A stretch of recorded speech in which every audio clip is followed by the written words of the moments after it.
Episode 1. Ted, you just lost the gig. Hey guys, I want to welcome you to my YouTube channel for my drum studio. I've had this channel up for a number of years and I've done basically nothing with it in terms of my own drumming and instruction. So I hope to remedy that now. But thanks to everyone that's subscribed to the channel based on basically Tony Williams' video that I uploaded a number of years ago. Just want to let you know about a project that I've been trying to get to for many years, and that is the one got up here on the screen.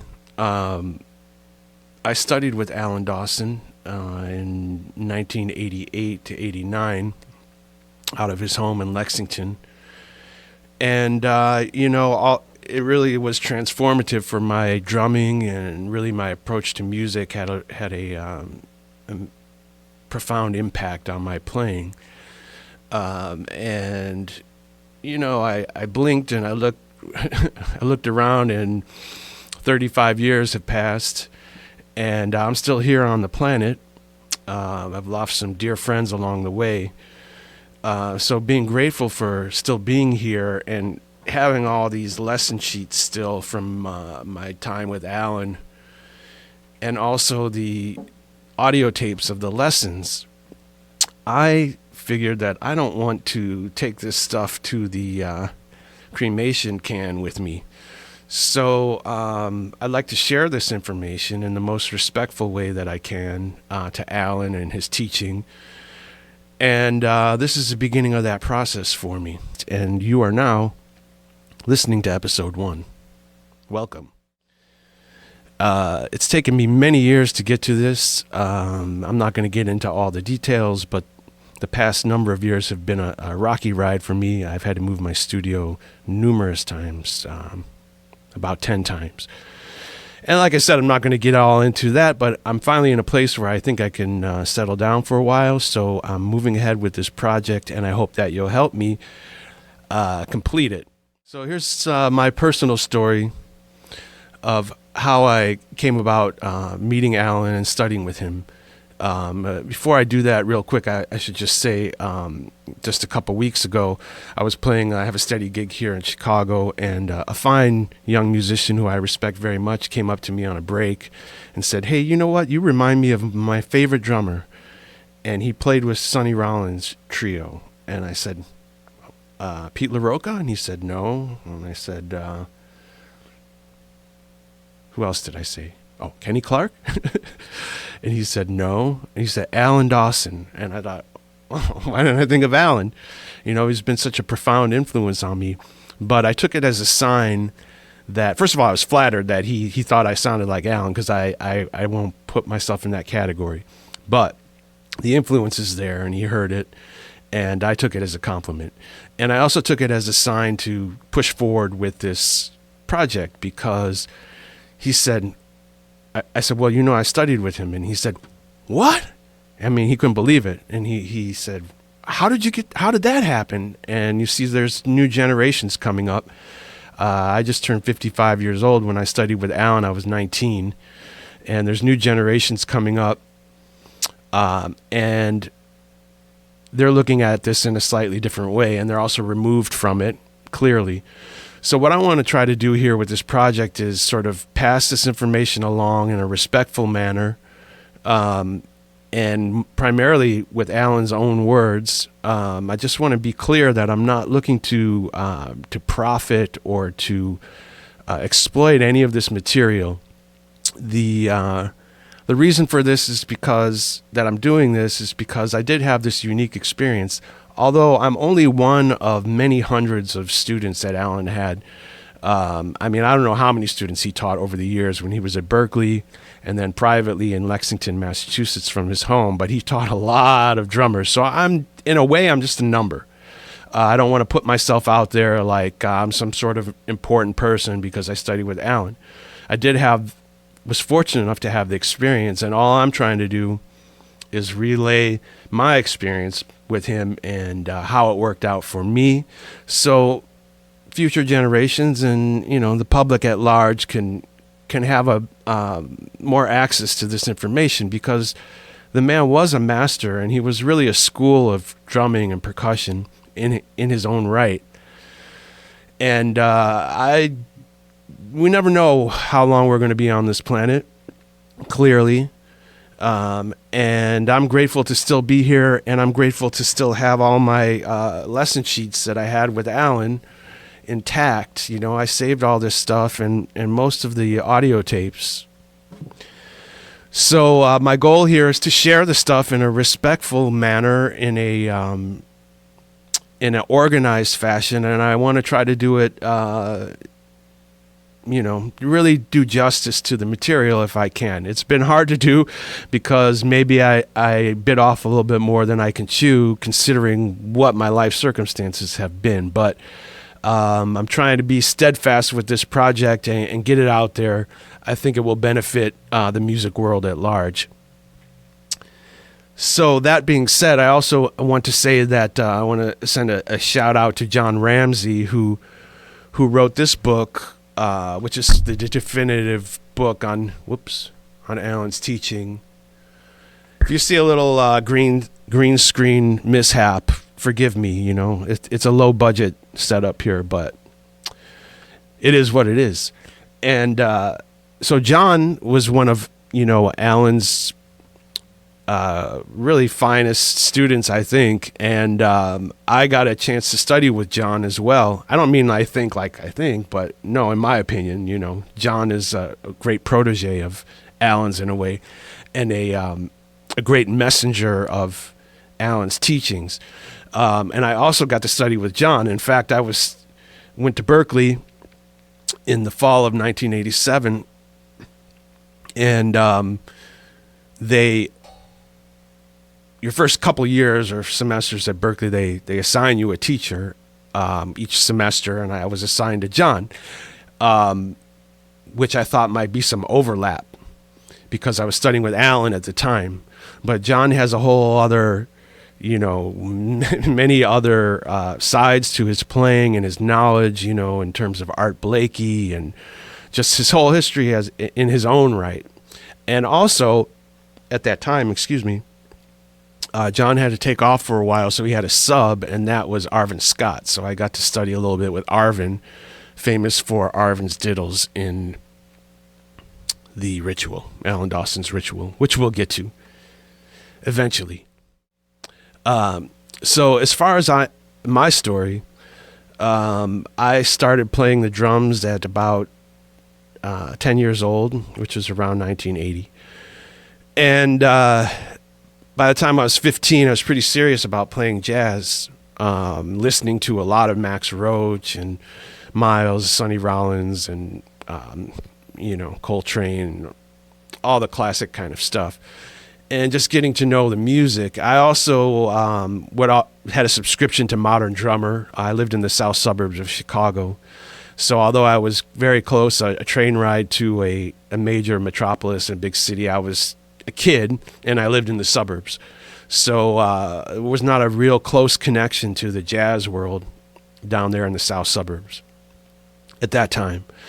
And also drumming, I was getting very serious about, and so I had this subscription to Modern Drummer. And if you had a subscription to Modern Drummer or read it in the 80s, you saw Alan in there, and you saw Terry Lynn Carrington in there, and Tony Williams, and Keith Copeland, and all these drummers that studied with Alan. And I would read the articles, and I read the interviews with Alan Dawson. And by the time I was getting ready to go to college, I had decided that I didn't really want to go to college, that I wanted to be a musician, and that getting a degree in music wasn't going to really do anything for my career. But I had parents, as most of us do, and they wanted me to get a degree. And I said, okay, well, I'll get a degree, but you're paying for it, then I'll get a degree for you. And so really what I wanted to do was go to a major city like New York City and just start getting experience, meeting people. At the time, New York was not really a hotbed for jazz education. The program at New School had started yet. And there was clearly, places to study jazz, but not like it is today. Most people were going to William Patterson College back then. There was Indiana University, University of Miami. But for me, I decided if I'm not going to go to New York, then Boston looked like the next best thing to me because Alan Dawson was out there. And then you have Berkeley and New England Conservatory. So I went out there with the intention of studying with Alan privately, although I knew that he no longer taught at Berkeley. He taught there for many years, and then he was retired, and he taught at home in Lexington. And I should note that John Ramsay actually lives in Alan's house where he taught. So it's still there, and in its museum form, basically. And John is keeping it alive, the house going, and Alan's teaching alive, So, but I knew he wasn't at Berkeley, so that I would have to go to his house, and that would be extra money. And my parents were not really down with that. They were, paying for tuition to go to this premier school, and now you want private lessons on the side, So that was really on me. The way that I came across Alan was really my first day in Boston. They assigned me to the Hemingway dorm, which is a remote dorm a few blocks away from the main campus at Berkeley. And it was an all-male dorm, and anyone that lived there, it was a miserable place. But anyway, I had a bag, and I was I'm forgetting some of the names of the streets, but near Huntington Avenue there, getting ready to cross the street towards the dorm. I stop at the crosswalk, and in front of me drives this Lincoln Continental, navy blue or black, very slowly by me. And I look in, it's Alan Dawson. He's wearing that hat that you've seen him wear, like a sailor hat. And he was driving that Lincoln. And I just took that as a sign, like I think I'm in the right place. What are the odds I'm standing at the street corner and Alan Dawson drives by my first day in town? So I had it in my mind, I'm going to figure out how to get in touch with him, and get this going, although I hadn't even started school yet. And once I did start school, my first semester there, I had for my ensemble class a great pianist, Donald Brown from Memphis. And Donald Brown played in Art Blakey's Jazz Messengers back then with Wynton and Branford Marsalis and others. And he was really, and is, a fine pianist, great musician, and he was a great teacher. He was really a great ensemble teacher. And I won't get into stories about what I learned from him right now, but so one day I'm in the Berkeley practice rooms shedding, and I get a knock on the window. And I turned around, and it's Donald Brown, and he's like, open the door. So I opened the door, and he said, hey, I got a rehearsal with Alan Dawson, and we need a drum set. Can we borrow your drums? In exchange, you can sit in and listen to the rehearsal. So, I just said, sure, yeah, of course. Even if they told me, you have to go run laps around the building while we rehearsed, I said, okay, Alan Dawson can have my drums. So he helped me carry him into the ensemble room, and then Alan showed up, and he was cordial, and I got to meet him in that way, that I was doing him a favor, and he was appreciative of it. So I told him that I would, just moved to town, and that I wanted to study with him, and he gave me his business card. So thanks to Donald Brown, I had that introduction. And eventually, I hooked up with him. I got a job first at the Sherry Theater first, the movie theater behind Berkeley. And then I worked at Top of the Hub, at the top of the restaurant, at top of the Prudential Center. And then I worked at Tower Records. And during that time, I was studying with Alan. Actually worked a delivery job as well. And Alan charged $40 an hour, which was a significant amount of money, but it was still reasonable for someone of his stature. Only problem was to get out to his house from Boston without a car was really a chore. So anyone who did this ride, you can correct me if I get anything wrong, but how I remember it is getting on the green line to the red line, taking that all the way out to the end, which I think was Alowife, then getting on the bus, taking the bus out and getting off somewhere, I don't know, Belmont or something like that, switching to another bus and take that all the way down to the street that Alan lived on in Lexington. Well, John could tell me whether this is right or wrong, but this is how I have it in my head. Anyway, it was like a 2-hour journey. And, you know, so it was a commitment. And just to get out there and back. Eventually, I met another student named Tom Papadopoulos. If he's out there, Tom, what's up? He had a red Pontiac Fiero, actually. And his lesson got scheduled before or after mine. So I was able to get a ride out there with him, which was great. There's a video on YouTube of Joe Farnsworth visiting Alan's house and John, and you guys should check that out. You can see, follow in the pathway into the house and everything. But there was a certain procedure. You go in the back door, and there would be a lesson before you, most likely. For me, there always was. And a sort of a thin wooden door in the laundry room there, and you can hear that lesson loud and clear on the other side of the door. But you were supposed to come in and start warming up on the pad, basically. And I was surprised about some things. I heard some students who seemed to be just maybe like kids that lived out there in the suburbs, and their mom decided to sign them up with the drum teacher in town. I mean, most people that studied with Alan, a lot of people came from all over the world, and most people were advanced enough to that, they wanted to take this step. But I heard people in that room that were not advanced at all, and I heard some comments made that I didn't want to get from Alan. And I also heard people who forgot their check. They forgot to bring the check or the money, and I didn't want to be in that position either with the master.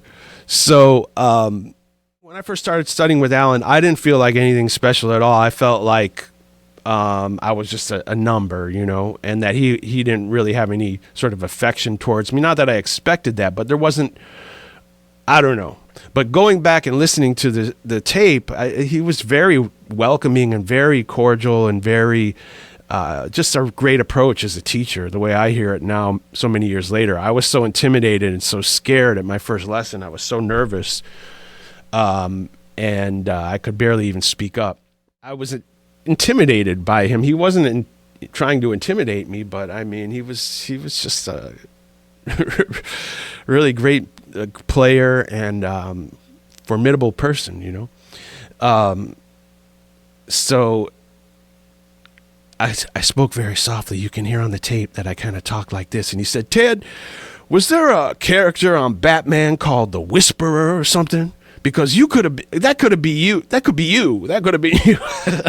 Like, oh man, I'm pissing him off. I better talk louder. So, that even opened my eyes up into like, if you want to be heard, whether it's as a musician or as a person, you got to raise your voice and be heard. Anyway, so over the course of time, I'd start to get comfortable enough to ask Alan questions. I was listening to a lot of the records that he played on. I was trying to find all of them that he played on, all the Booker Irvin records, Rahsaan Roland Kirk, Sonny Chris, Dexter Gordon, Jackie Byard, everything that Alan played on, I was hunting down and listening to. So I started to ask him questions about different musicians and sessions, and he seemed to appreciate that. He warmed up to me eventually, and the lessons were more personal, which was nice. So the story I was going to tell is that I went out there for a lesson in the dead of winter, and there was a snowstorm, and I mean, it was tough getting out there. It was trudging through like a foot of snow to get to his place. And I had my lesson, and I left, and I walked all the way back to that first bus stop, which is about, I don't know, it seemed like it was about a half mile or so, maybe a mile, 3/4 of a mile, something like that. But in the snow, it was quite a walk. And I got to the bus, I'm waiting for the bus, and I reach in my pocket, and I saw I still had the check. I forgot to pay him the check. And I had this flashback of him reaming this kid who forgot to bring the money. And I thought, oh, I don't have a choice. I can't get on the bus. I got to go back. So I walked all the way back in the snowstorm to the house, and I knocked on the front door. I never had knocked on the front door before. And he opened the door and he said, well, Ted, what's going on? What are you doing back? And I said, I'm sorry, I forgot to pay you. I thought he was going to say, oh, you came back and brought the check, but he didn't remember either. And he saw me covered in snow and wet and dripping. And he's like, oh, come on in. And he's like, Flo, his wife's name was Florence. And he said, Flo, make Ted a cup of hot chocolate. And they got me dried off, and he made me a cup of hot chocolate. And then he drove me to the second bus stop, which is so he saved me a trip in the Lincoln, nice and warm, and we had a ride together. So that was a fond memory. And I have some other stories about Alan that I'll relate as I move forward. But the main reason why I wanted to do this introduction is to really set the stage for lesson number one. Lesson number one is really just packed with information. I mean, it's really about 10 lessons in one. So compared to the rest of the lessons, it's just a lot more information, and I wanted to try to do this with a sort of a multimedia approach to it and preserve it and, like I say, share it in a respectful manner. But I wanted to give people a heads up a little bit about what happens, and you'll hear through the different sections of the lesson. But the reason why I entitled this first episode, Ted, You Just Lost a Gig, is because at the end of every lesson, you would play duets with Alan. So he would play vibraphone and you play drums.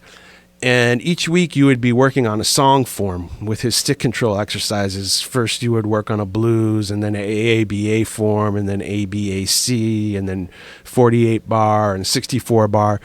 So you would play a song in that style or in that form at the end of every lesson. And the first lesson, there was no assignment yet. It was just, hey, he said we're going to play a tune, which scared the hell out of me because, number one, I don't think that I'd ever played duets with anyone really before, let alone a vibes player. Secondly, I'm sitting down at that Butcher Block Ludwig kit, which was like wearing a pair of galoshes that were 5 sizes too big for me at the time. I wasn't really comfortable with the drum set. I wasn't really comfortable in life yet. And I'm getting ready to play a duet with him. So we're playing the tune, and you'll hear it on the tape.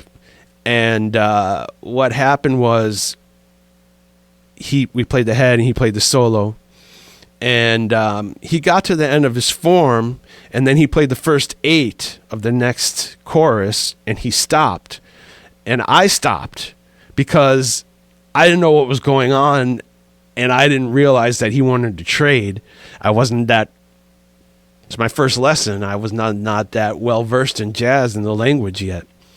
I knew about trading, but I just got nervous and stopped. So you hear a dead stop, and then in the silence you hear, well, Ted, you just lost the gig. And I was so embarrassed. Oh my God, I wanted to just like crawl under the floor and get out of there. And you hear me sort of like, well, I don't know. But, he really kicked my ass, and I never forgot that lesson, and I didn't feel like he was mean, but I felt embarrassed, and I didn't want to feel embarrassed again, so it stuck with me. He called me out on it, and it's true. If you were to do that on a gig, people would look at you like you were, get the hell out of here, So I'm glad I got it out of my way. I'm embarrassed about my playing, really, to a large degree, but I had to get over that hump. Many years later, I've lived a couple lives since then, and I don't think I sound that bad, but to my credit, as I release these tapes, you'll hear each lesson. I get a little bit better. I get a little bit more hipper with my phrasing. This first tape, I'm playing a lot of these Blakey type press rolls that sound horrible. Phrasing on beat 1 a lot. And, But this is part of the reason why I'm doing this is, to put myself out there again, to be vulnerable and expose myself as well to criticism and critique.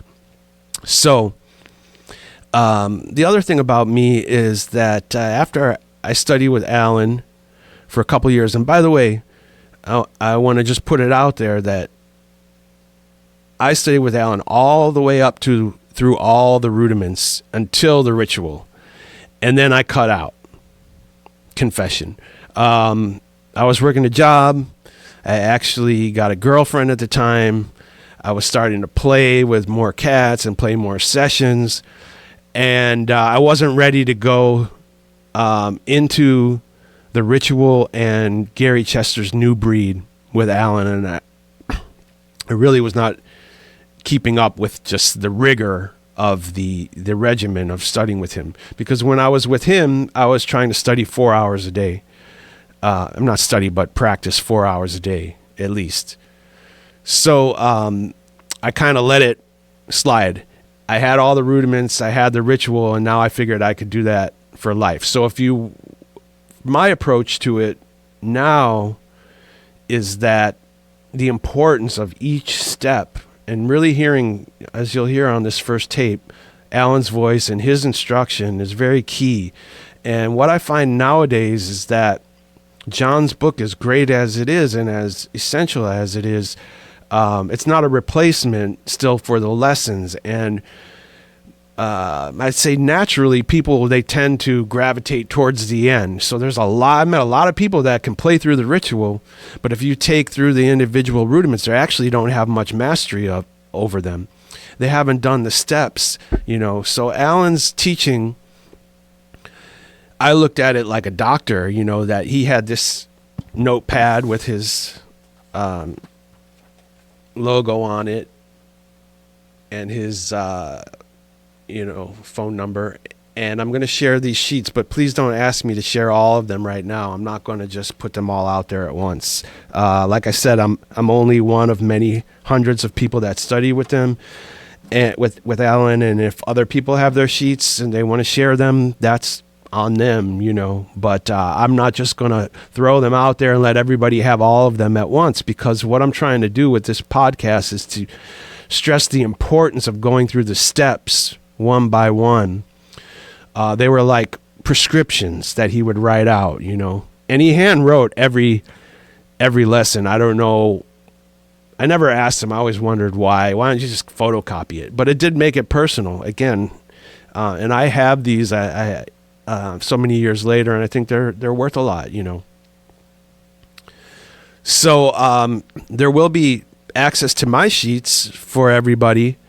But like I said, I'm going to do it in a methodical, organized fashion. So sheet 1 is already up and has been up on my Patreon.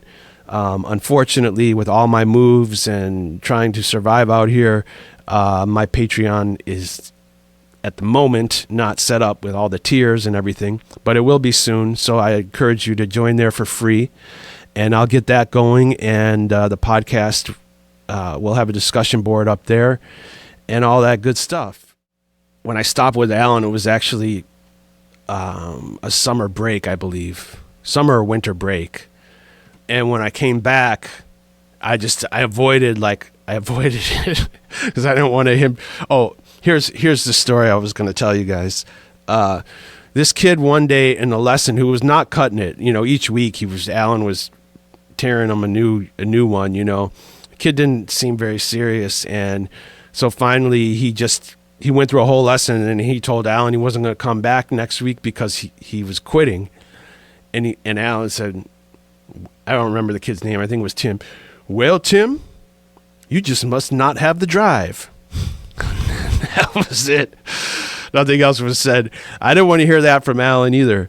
But like I said, for a number of reasons, I was at least going to take a pause. And however, there was a gig, I believe it was at 1369 or the Willow. I know it was the Willow Jazz Club in Somerville that I didn't want to miss, that he was playing on. And I was already sitting in there. And he walked in the door with his cymbals and his snare drum. And he walked by me, he did a double take, and he said, All right. Okay. All right. Okay. And he kept walking. And I felt bad. I did disrespect him by not just being upfront and saying, hey, I'm not going to continue at this point or whatever it was going to be. But I was, again, still intimidated by the man. He was a great man.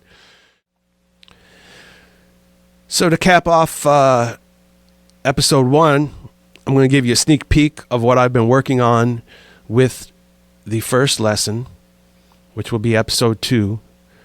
And if you guys can help me survive, help me pay my rent, help me pay my electric bill, those types of things, I can get this done faster. And so let me know. And, let's get this conversation going. Other drummers who study with Alan, we need to pass this information along. It's not going to be done through the universities or any sort of official channel. So here's a sneak peek at lesson 1.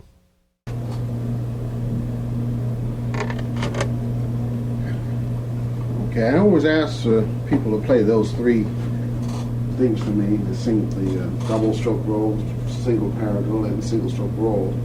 A couple of reasons. One, obviously, just to hear how you work out with them.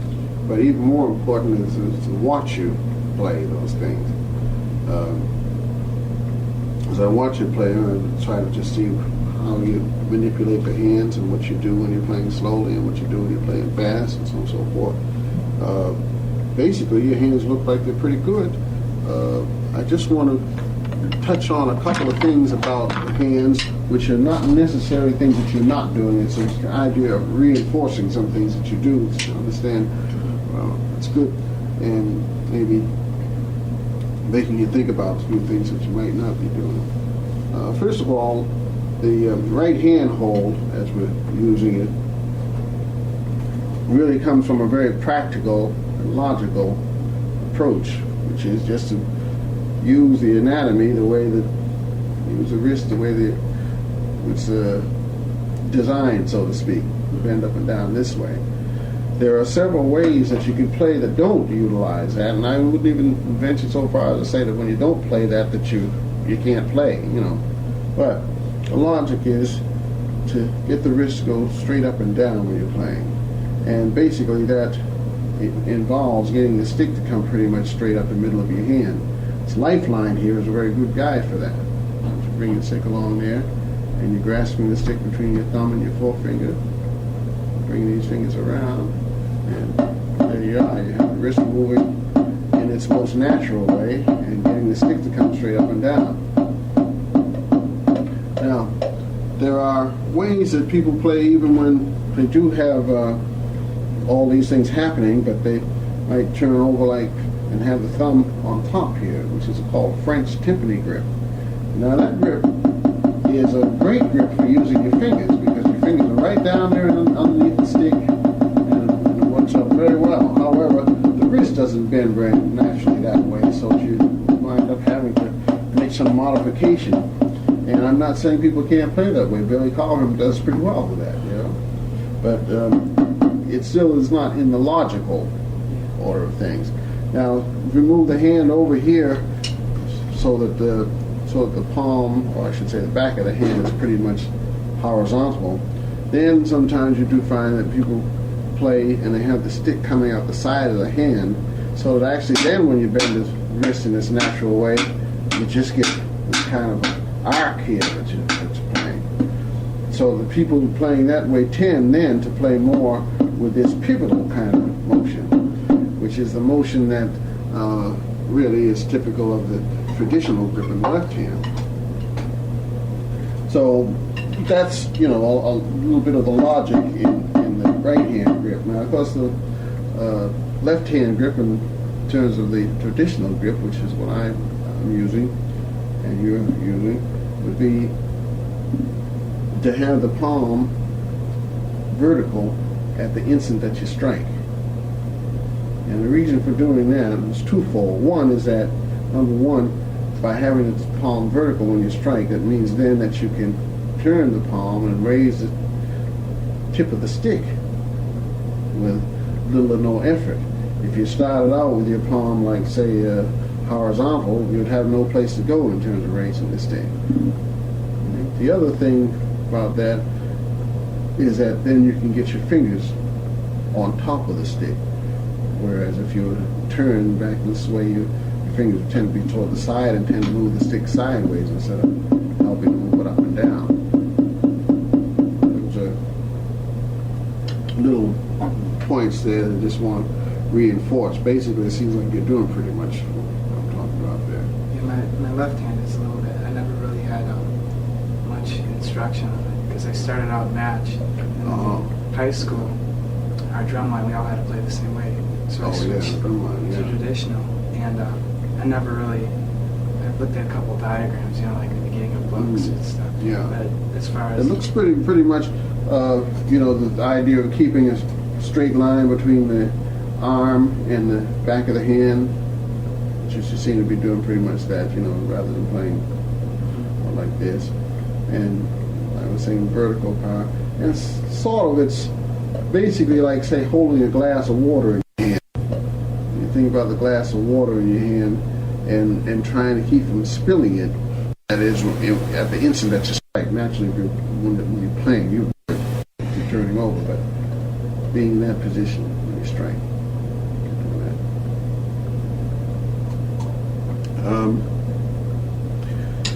There are a lot of things I'm going to be giving you to do on the pad. About half of the things I'm going to give you to do will be things to be done on the pad for two good reasons. One is that the pad is a very convenient piece of equipment that we can use at times when you wouldn't be able to use, say, a drum set or even a snare drum. It's a good supplement for those. And the other reason is that you can hear better what you're doing on the pad. And as I mentioned about hearing what you're doing, what we're trying to do is develop the hands equally so we can get a good even sound when we play on one surface. The drum set, unfortunately, will not do that for you because most of the time on the drum set you're playing with one hand on the cymbal and the other hand on the snare drum. So it doesn't, it's not very conducive to developing evenness in the hands. So what we're going to try and do is develop that evenness. And in doing that, there are some things, some do's and don'ts about it.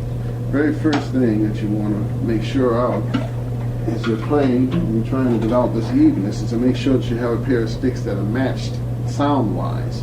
And in testing them, make sure that you test them both in the same hand. Don't test with your right hand and then test your left hand because it might not be the stick's fault. Okay? So I know that these sticks are pretty well matched. Let's just see how yours are. These probably aren't.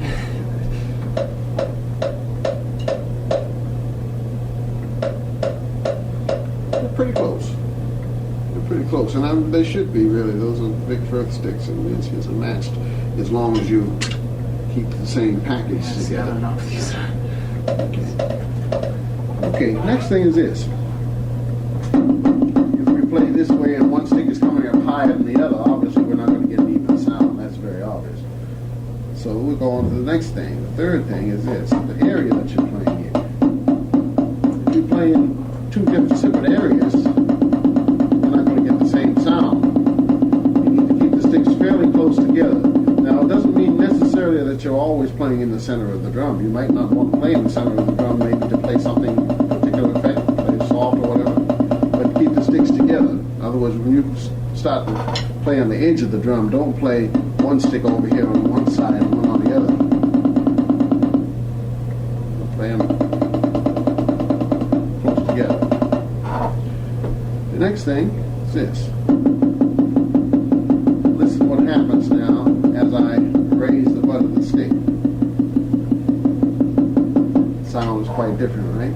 So naturally you want to keep both of the hands and both the sticks the same angle.